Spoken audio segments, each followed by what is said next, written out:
Melanjutkan dari part sebelumnya, di mana saat ini kita pun diperlihatkan dengan percakapan yang dilakukan oleh Shen Yuan dan juga Li Meng. Di sana Shen Yuan mengatakan kepada Li Meng, apakah ini masih belum cukup lembut? Aku sudah menahan diriku. Li Meng mengatakan kau benar-benar telah mabuk berat karena minum. Kau tidak tahu kekuatanmu sendiri dan tak mampu mengendalikannya. Dan 2 ronde kemudian, Li Meng pun mengatakan kepada Shen Yuan itu, jika jangan melakukan ini lagi di rumah, karena terlalu berisiko. Mereka ingin pergi ke hotel mulai dari sekarang nanti. Namun Shen Yuan mengatakan jika tidak mungkin dilakukan oleh siswa miskin seperti dirinya itu, karena dia mungkin tidak punya uang untuk memesan sebuah ruangan.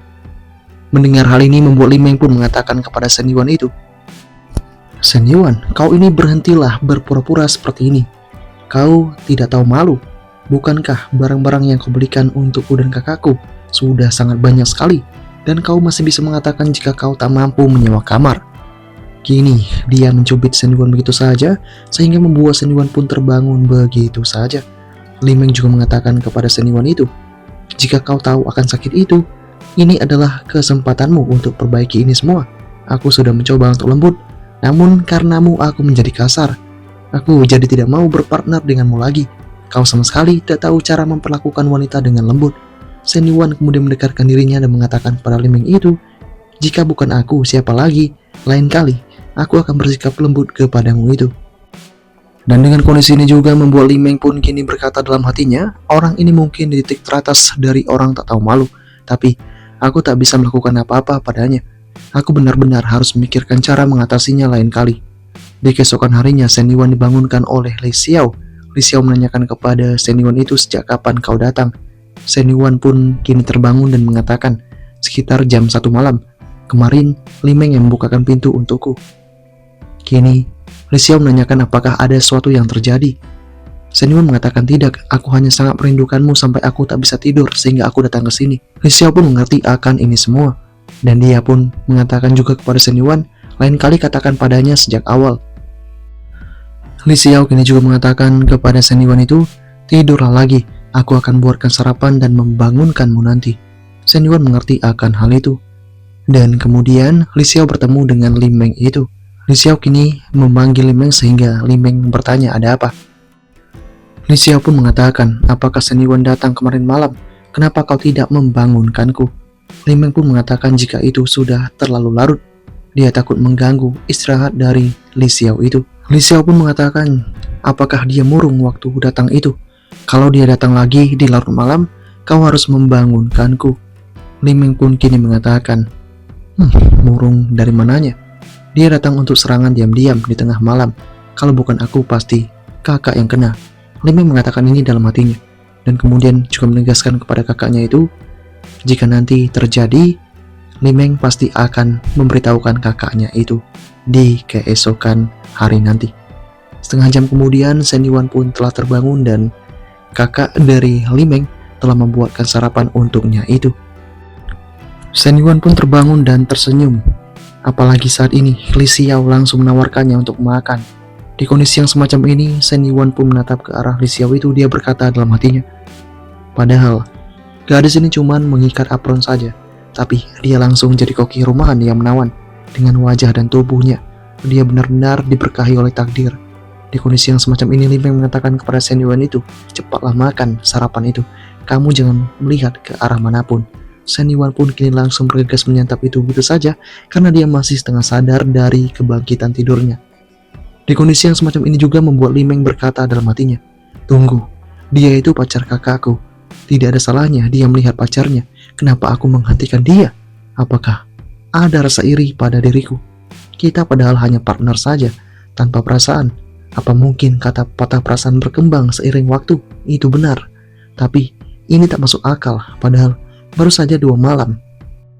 Saat ini Shen Yuan sibuk menyantap makanan itu, dan saat ini juga Li Xiao mengatakan kepada Shen Yuan jika dia akan perlahan ganti baju terlebih dahulu. Shen Yuan mengerti akan hal itu dan Shen Yuan mengatakan jika dia yang akan mengantarkan Li Xiao pergi ke kampus nanti. Kemudian ketika Li Xiao beranjak pergi itu terjadi perbincangan antara Li Meng dan juga Shen Yuan. Li Meng mengatakan kepada si Shen Yuan itu, kenapa kau tidak mengantarkanku juga ke kantor? Kini Shen Yuan mengatakan, kau memikirkan apa? Kita kan hanya partner. Aku akan antar dirimu lain kali kalau aku merasa ingin saja. Di saat ini terjadi, Limeng tampak sedikit cemberut, namun nilai kesukaannya kini mulai naik ke angka 65. Dengan kondisi yang ada membuat Senyawan berkata dalam hatinya, kelihatannya partnerku ini tak hanya ingin, tapi juga ingin perasaanku saja. Bagus sekali, ini adalah pertanda yang baik. Kini Senyawan langsung menanyakan kepada Limeng kapan penerbangannya. Limeng mengatakan jam 11. Apakah Senyawan siap mengantarnya? Senyawan kini mengatakan, "Yah, aku akan pergi mengantarkan kakakmu dulu. Mengantarnya terlebih dahulu lalu mengantarkanmu. Seharusnya akan sampai di bandara sekitar jam setengah 11. Limeng mengerti akan hal itu, dan setengah jam kemudian Senyawan dan Li Xiao pun kini telah berhasil untuk menuju ke kampus, dan Li Xiao pun memberhentikan di satu tempat karena di sini saja sudah cukup bagi Li Xiao itu. Dalam keadaan yang semacam ini ternyata Li Xiao juga telah diketahui oleh temannya itu, sehingga temannya langsung memanggil Li Xiao begitu saja. Li Xiao bertanya kepada temannya, "Kenapa kamu ada di sini?" Kini temannya mengatakan, "Itu tidak penting. Yang lebih penting adalah aku baru saja menemukan satu rahasia yang besar." Li Xiao pun mulai malu dan menanyakan rahasia apa itu, sehingga si teman mengatakan, "Bagaimana menurutmu itu? Tidak mungkin. Orang di Departemen Internasional tidak menyadari G-kelas yang besar itu." Li Xiao pun kini mengatakan, "Itu aku kebetulan berpapasan dengan siswaku itu. Dia hanya memberikan kutub pangan saja." Si teman kini mengatakan, "Alasan itu mungkin bisa mengelabuhi yang lain, tapi tidak padaku. Jadi, beritahu berapa lama kalian sudah bersama dan sudah sejauh apa?" Li Xiao dengan malu-malu mengatakan, "Tidak, bukan begitu." Namun tetap silakan menginterogasinya di sana. Li Xiao tetap menegaskan jika mereka belumlah berpacaran. Si teman kini mengatakan, "Kalau begitu artinya dia yang mengejarmu, atau kau mau membuat ini jadi resmi? Pasti dua hal yang mendekati itu." Dan Bu Sun juga tahu akan satu hal, di mana Li Xiao kemarin teleponan dengan Senyawan dan tak heran tercium aroma cinta pada Bu Li ini. Sehingga ini artinya wanita yang lebih tua yang jatuh cinta pada pria yang lebih muda. Li Xiao semakin malu mendengar hal itu, mencoba untuk cabut dari sana, namun temannya tetap saja merespon itu dan menyuruh Li Xiao mengaku tentang kapan mereka telah jadian dan bagaimana cara Senyawan membuka hati dari Li Xiao itu. Namun Li Xiao tak kunjung menjawab itu. Sementara itu di tempat yang berbeda, di saat yang bersamaan juga, Senyawan pun kini bersama dengan si Limeng. Senyawan mengatakan kepada Limeng, "Bukannya kursi belakang lebih nyaman?" Limeng kini mengatakan, "Urusi saja urusanmu, aku mau duduk di kursi depan ini." Dan dengan kondisi ini membuat Senyawan berkata dalam hatinya, partner ini berani juga sepanjang hari. Dia harus didisiplinkan. Senyawan kemudian mengatakan kepada Limeng itu, "Aku saat ini mau mencoba panggilkan taksi. Aku jadi teringat akan satu hal yang mendesak." Atas adanya hal ini membuat Limeng mengatakan, "Kau jangan berani melakukan itu. Kalau kau tidak mengantarku ke bandara hari ini, aku tidak akan keluar dari mobil apapun yang terjadi." Senyawan kini mengatakan, "Ini benar-benar mendesak. Taksi atau mobilku kan tidak ada bedanya. Kau akan tiba tepat waktu."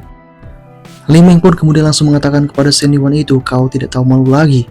Aku bahkan masih belum menyelesaikan kemarin malam denganmu."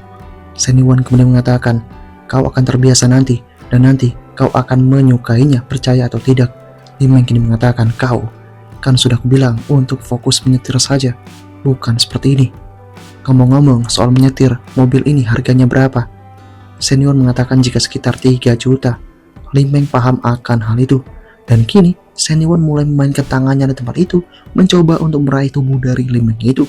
Limeng terkejut seketika, mencoba menghentikan ini semua. Limeng juga mengatakan kepada Senyawan jika mereka telah berada di publik, tidak boleh melakukan ini semua. Namun Senyawan menegaskan, "Bukankah ini yang kau mau?" Limeng mengatakan, "Sialan, sebenarnya apa sih yang ada di kepalamu itu? Sudah jelas, bukan itu yang aku maksud." Senyawan menanyakan, "Kalau begitu, apa maksudnya?" Senyawan sepertinya akan mencoba bermain layang-layang lagi di tempat ini.